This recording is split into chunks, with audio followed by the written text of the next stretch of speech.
A few months after Grace suggested that we both go for medical tests, I met Vanessa. At least that's what I told myself. The truth is that my mother introduced us. One evening, my mother invited a young woman to the house. Her name was Vanessa. The moment she walked through the door, my mother smiled in a way I had never seen before. Vanessa was polite. She was cheerful. She greeted my mother respectfully.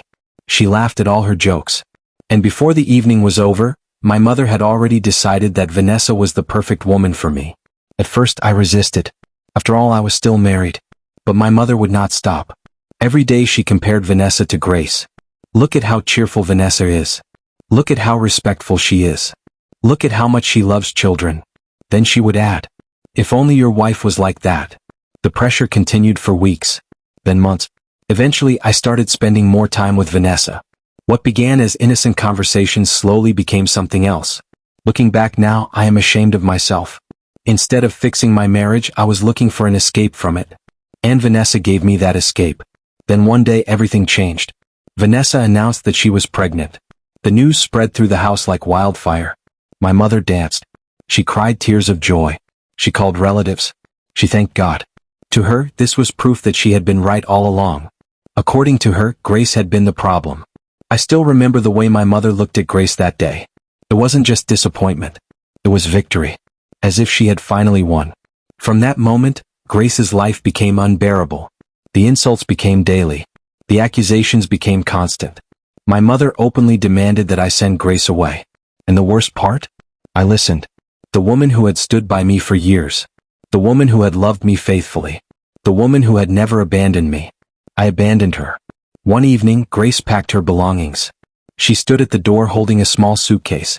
There were tears in her eyes. But she didn't scream. She didn't insult anyone. She didn't fight.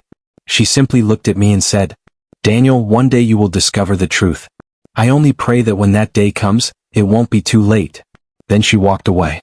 And I let her go. A few months later, I married Vanessa.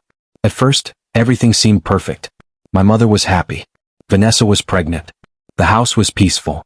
Or so I thought. When the baby arrived, my mother couldn't contain her excitement. She finally had the grandchild she had always wanted. But something unexpected happened. Vanessa changed. The sweet, respectful woman my mother adored suddenly disappeared. The woman who woke up early stopped waking up early. The woman who smiled all the time stopped smiling. The woman who claimed she loved family suddenly had no interest in helping anyone. She spent most of her day watching movies, scrolling through her phone, or chatting with friends. The house became messy. The kitchen was often empty. My mother began complaining. But this time, Vanessa wasn't afraid. Whenever my mother criticized her, she answered back. Whenever my mother gave instructions, she ignored them. One morning, my mother asked why breakfast wasn't ready. Vanessa laughed and said, If you're hungry, the kitchen is right there. My mother was speechless. For the first time in years, someone was giving her the same treatment she had given Grace. And it only got worse. Slowly, my mother began mentioning Grace again. Not to criticize her, but to compare her. Grace would never do this. Grace would have cleaned that. Grace would have cooked already. But Grace was gone. And there was nothing either of us could do about it. Or so we thought. Because a few years later, a single hospital visit would uncover a secret that would destroy everything we believed. By the time Vanessa's son turned 4 years old, my life was nothing like I had imagined. The peace I thought I would find was gone. My mother and Vanessa argued almost every day. The woman my mother once praised had become the very person she complained about the most. Many times I would come home from work and find both of them shouting at each other. And every time it happened, one name kept coming up. Grace. The woman we had driven away. The woman we had blamed for everything. The woman we never appreciated until she was gone. Then one day something happened that changed everything. Vanessa's son became seriously ill. It started with a high fever. At first we thought it was something minor. But when his condition became worse, we rushed him to the hospital. The doctors ran several tests. Hours later, one of the doctors requested additional information about the child's medical history. There seemed to be some confusion regarding certain test results. More tests were ordered. Days later we were called back to the hospital. I will never forget that day. The doctor looked at me carefully before speaking. Then he explained that some of the results didn't align with the biological relationship we claimed. He recommended a DNA test to clear up the confusion. I agreed immediately. After all, I had nothing to hide. A few weeks later, the results arrived. I opened the envelope. My hands were shaking. My heart was racing. Then I saw the words. I was not the biological father. For a moment, the world stopped. I read the result again, and again, and again. But the words never changed. I looked at Vanessa. She couldn't even meet my eyes. She started crying. Then she confessed. Before she met me, she had been involved with another man. When she discovered she was pregnant, she wasn't completely sure who the father was. Instead of telling the truth, she chose to remain silent. She knew my mother desperately wanted a grandchild, and she used that opportunity to secure a place in my life. I felt betrayed. Everything we had sacrificed had been for a lie. Shortly afterward, Vanessa left the house. But the worst revelation was still ahead. Because for the first time in my life, I decided to do what Grace had suggested years earlier. I went for a fertility test. The same test I had refused to take. The same test my mother had dismissed. When the results came back, I felt my knees weaken. The problem had never been Grace. The problem was me. I was infertile. I sat alone for hours staring at the report. Every memory came flooding back. Grace begging us to do medical tests.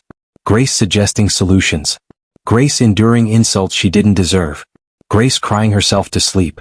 Grace leaving with nothing but a suitcase and a broken heart. And through it all, she had been innocent. My mother cried for days. She kept repeating the same words. We destroyed that girl's life. But the truth was even harder. We hadn't destroyed her life. We had only removed ourselves from it. Months later, my mother and I decided to find Grace. We searched everywhere. Old friends, former neighbors, former co-workers. Eventually, we found her. And what we saw broke us completely. Grace had moved on. She was happy. She owned a successful business. She looked healthier and more confident than I had ever seen her. And she wasn't alone. She was married. Standing beside her was her husband. And playing nearby were two beautiful children. My mother burst into tears. I couldn't speak. For years, we had accused her of being unable to have children. Yet there she was, living proof of the truth we had refused to see. My mother apologized. She cried and begged for forgiveness. I apologized too. I told Grace how sorry I was. I told her I had failed her. I told her I wished I could go back and change everything. Grace listened quietly. Then she smiled. Not an angry smile. Not a bitter smile. A peaceful smile. The kind of smile that comes from healing. She said something I will never forget. I forgave both of you a long time ago. Carrying hatred only makes the wound deeper. My mother cried even harder. Then Grace added, but forgiveness does not change the past. Some doors close forever. I understood exactly what she meant. There would be no second chance. No reunion. No starting over. That chapter of my life had ended years ago. As my mother and I walked away that day, I realized that some mistakes can never be undone.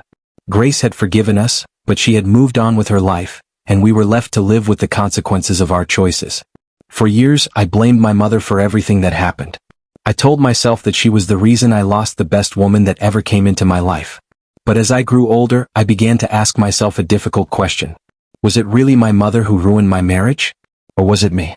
After all, my mother may have planted the seeds, but I was the one who watered them.